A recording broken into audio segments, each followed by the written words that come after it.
हरिओम, ओम आनंद ma'am, Om Shanti ma'am, ओम ज्ञान ma'am, आप सभी दर्शकों का हमारे चैनल पर स्वागत है। आज हम लोग बीएड 4th सेमेस्टर के अंतर्गत पर्यावरण शिक्षा का अर्थ समझने का प्रयास करेंगे।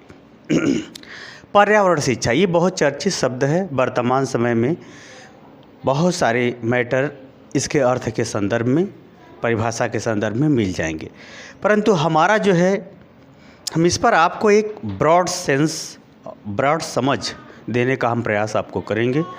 अगर हम बात करें पर्यावरण शिक्षा की बात, तो इसके अंतर्गत आप उस सीमा तक बातों को समझना आवश्यक है जिससे आप एक व्यवहारिक दृष्टिकोण के साथ साथ व्यवस्थित और व्यापक दृष्टिकोण भी आपका बन सके। इन्हीं सब बातों को ध्यान में रख करके हम मात्र इसका 3 अर्थ बताएंगे। ये 3 अर्थ आप समझ गए तो इसके हर पहलू को आप विस्तृत रूप से समझ सकेंगे। अगर हम बात करें जो सिंपल वे में आप लोग सुनते आए हैं कि परि का मतलब होता है चारों ओर, आवरण का अर्थ होता है ढका हुआ, यानी चारों ओर की जो परिस्थितियां हैं वही पर्यावरण कहलाता है। वो चाहे भौतिक हो, चाहे अभौतिक हो, चाहे सजीव हो, चाहे निर्जीव हो, चाहे प्राकृतिक हो, चाहे वो अप्राकृतिक हो, कोई भी चीज़ों से जो चारों तरफ से व्यक्ति घिरा हुआ है, उसमें चाहे संवेदना हो, चाहे समाज हो, चाहे वह व्यवहार हो, चाहे वह उसका सोच हो, यानी एक प्रकार से ब्रॉड सेंस में, संक्षेप में अगर कहा जाए तो जो चारों तरफ की परिस्थितियां हैं, उसी परिस्थितियों के बारे में अध्ययन करना, जानना ही पर्यावरण कहलाता है। ये आप हमेशा शुरू से ही सुनते आए हैं। अब हम लोग इसको थोड़ा सा डिटेल में व्यवस्थित होकर के एक शैक्षणिक और व्यापक दृष्टिकोण से अध्ययन करने का प्रयास करते हैं। आइए इसके अर्थों को हम लोग पहले देखते हैं। जैविक और अजैविक, यहाँ देखना है। जैविक का मतलब जिसमें जीवन पाया जाता है, चाहे वो वनस्पति हो, चाहे वो जीव हो। जैविक का मतलब जिसमें जीवन पाया जाता हो, ये सभी चीज़ें हैं। जैसे अगर हम बात करें पशु पक्षी, जीव जंतु, कीट पतंगे, ये सब, उसी तरह से वनस्पतियाँ भी सभी, तो ये जिसमें जीवन पाया जाता है। और अजैविक जिसमें जीवन न पाया जाता। अजैविक का मतलब जैसे हवा है, अग्नि है, जल है, ये सब क्या है? अजैविक घटक है। मतलब होते हैं परंतु यह अप्रत्यक्ष रूप से, प्रत्यक्ष रूप से, दोनों रूप से हमारे जीवन को प्रभावित करते हैं। निर्जीव चीज़ें, वास्तव में कोई चीज़ निर्जीव नहीं होती, हर चीज़ बदलती है। जिसकी बदलने की गति बहुत मंद हो, उसी को हम लोग निर्जीव मान लेते हैं। वास्तव में इस संसार में सब चीज़ बदलता है। परिवर्तन ही संसार का अपरिवर्तनीय नियम है। फिर भी सामान्य अध्ययन के दृष्टिकोण से अजैविक का तात्पर्य यह हुआ कि वह घटक जो इस प्रकृति में पाया जाता है, वायु के रूप में, गैस के रूप में, जल के रूप में, मिट्टी के रूप में, पदार्थ के रूप में, खनिज के रूप में, इत्यादि इत्यादि। तो यानी जैविक और अजैविक घटकों के मध्य, यानी इसके बीच में उचित समायोजन, यानी हम किस प्रकार से व्यवहार करें जो अनुकूल हो, अच्छा हो, सही हो, न्याय संगत हो, इनके बीच में क्या हो? समायोजन। नियंत्रण, यानी जो हमारा गलत व्यवहार है उसे नियंत्रित करें। इस पर जो हानिकारक, यानी जैविक और अजैविक घटकों पर जो हमारा व्यवहारिक घटक है, उसके अंतर्गत हमारा जो गलत प्रभाव है उसको नियंत्रित करें। और जैविक और अजैविक घटकों पर जो अच्छे पड़ने वाले प्रभाव है, हम उसकी सुरक्षा करने संबंधी ज्ञान और व्यवहार की जानकारी ही क्या कहलाती है? पर्यावरणीय शिक्षा कहलाती है। इसको फिर से देखिए। जैविक और अजैविक घटकों, घटक का मतलब तत्व होता है।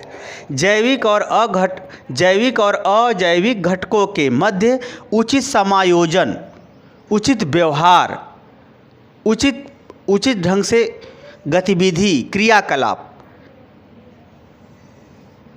को जानना, नियंत्रण, गलत प्रभावों को, दुष्प्रभावों को नियंत्रित करना, कम करना, और इनके जैविक और अजैविक घटकों को सुरक्षा प्रदान करने संबंधी जो ज्ञान है, जो व्यवहार है, उसी को हम क्या कहते हैं? पर्यावरणीय शिक्षा कहते हैं। जो जानकारी है, वास्तव में देखो हम दोनों चीज़ें लिखे हैं, ज्ञान भी लिखे हैं, व्यवहार भी लिखे हैं। वास्तव में जो व्यक्ति जान रहा है कि जानवरों की हत्या नहीं करनी चाहिए, ये जान गया, और एक व्यक्ति जान करके हत्या नहीं करता है। तो वास्तव में ज्ञान सिर्फ मुंह का भाषा नहीं है, व्यवहार की भाषा है। क्योंकि ज्ञान कोई न कोई व्यवहार को ही बताता है। तो जो जानता है कि जीवों की हत्या नहीं करनी चाहिए, हत्या कर रहा है, तो वह पढ़ा लिखा मूर्ख है। लेकिन जो जान रहा है कि हत्या नहीं करनी चाहिए, हत्या नहीं कर रहा है, वास्तव में वही पढ़ा लिखा है। तो ज्ञान हमारे व्यवहार को क्या करता है? नियंत्रित करता है। इसलिए जानकारी होना एक सामान्य है, लेकिन जानकारी के संग व्यवहार होना वास्तव में यही पर्यावरणीय शिक्षा है। तो आइए दूसरा इसका अर्थ देखते हैं। इसको उम्मीद है कि आप इस स्तर से समझ जाएंगे। पर्यावरण पर पढ़ने वाले, पर्यावरण का मतलब हमारे चारों तरफ जो भी परिस्थितियां पाई जाती हैं, इसमें समस्त परिस्थितियां हैं। यहाँ पर्यावरण का अर्थ जड़, चेतन, सजीव, निर्जीव, मनुष्य, पशु, पक्षी, कीट, पतंगे, सब कुछ। यानी पर्यावरण पर पड़ने वाले नकारात्मक प्रभाव, यानी जो हमारे पर्यावरण के किसी जीव जंतु या स्वस्थ समाज, स्वस्थ व्यवहार इत्यादि को नुकसान पहुंचाता हो। पर्यावरण पर पड़ने वाले नकारात्मक प्रभाव जो नुकसान पहुंचाते हों को घटाने और सकारात्मक प्रभाव को बढ़ाने के लिए, अच्छे प्रभाव को बढ़ाने के लिए, जैसे वृक्ष लगाएंगे तो पर्यावरण शुद्ध होगा, जल का सदुपयोग करेंगे तो जल ज़्यादा काम आएगा, ज़्यादा शुद्ध रहेगा, भूगर्भ का जल सुरक्षित रहेगा, स्वच्छ रहेगा। तो यानी नकारात्मक प्रभाव को घटाने, सकारात्मक प्रभाव को बढ़ाने संबंधी जो प्रबंधन का मतलब व्यवस्था करना, व्यवहार करना, नियम लागू करना, समझना, सदुपयोग करना, सुरक्षित रखना, नियंत्रित करना, यानी इन सब, यानी नकारात्मक प्रभाव को घटाने, सकारात्मक प्रभाव को बढ़ाने संबंधी जो प्रबंधकीय ज्ञान या व्यवहार है, वही क्या कहलाता है? एनवायरमेंटल एजुकेशन, यानी पर्यावरणीय शिक्षा। प्रबंधन में सारी गतिविधियां शामिल होती हैं। जैसे अगर कहा जाए शादी का प्रबंध करो, तो शादी के प्रारंभ से लेकर उसके पूर्ण होने तक की समस्त गतिविधियां शामिल होती हैं। तो प्रबंधन में सारी गतिविधियां शामिल है। कौन सी गतिविधि?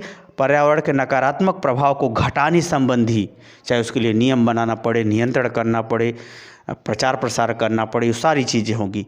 सकारात्मक का मतलब वृक्षारोपण करना, जागरूकता फैलाना, घर में बागवानी लगाना, व्यक्तिगत रूप से क्या प्रयास कर सकते हो, क्या योगदान दे सकते हो, सारी गतिविधियां इसके अंदर शामिल है प्रबंधन के अंतर्गत। तो यानी पर्यावरण पर पड़ने वाले नकारात्मक प्रभाव को घटाने और सकारात्मक प्रभाव को बढ़ाने संबंधी प्रबंधात्मक जो ज्ञान है, जो व्यवहार है, वही सब क्या कहलाता है? पर्यावरणीय शिक्षा कहलाती है। ये रहा इसका दूसरा अर्थ। अब इसका थोड़ा सा तीसरा भी अर्थ देख लेते हैं।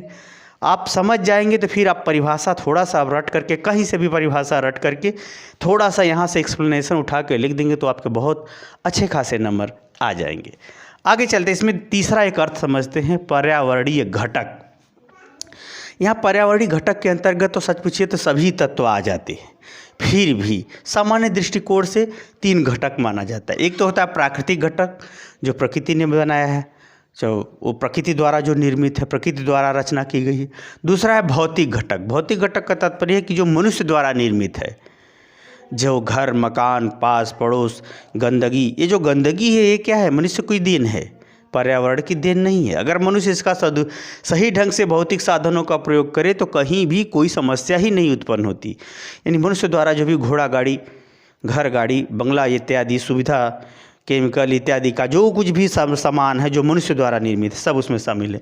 प्राकृतिक घटक, भौतिक घटक, सांस्कृतिक घटक, ये जितनी भी घटक हैं उसमें एक सांस्कृतिक घटक के का स्वरूप होता है जो समाज द्वारा निर्मित होता है, जो एक प्रकार से संबंधों के आधार पर निर्मित होता है, या जीव की उत्पत्ति जीव के कारण से जो होती है उसमें जो एक संबंधात्मक है, मेल फीमेल के अंतर्गत, व्यक्ति और समाज के अंतर्गत, व्यक्ति और देश के अंतर्गत, व्यक्ति और कानून व्यवस्था के अंतर्गत, व्यक्ति और संवेग के अंतर्गत, यानी जो कुछ भी है संबंधात्मक सांस्कृतिक गतिविधि जो समाज की संरचना है, वो भी एक प्रकार का क्या है? पर्यावरण है।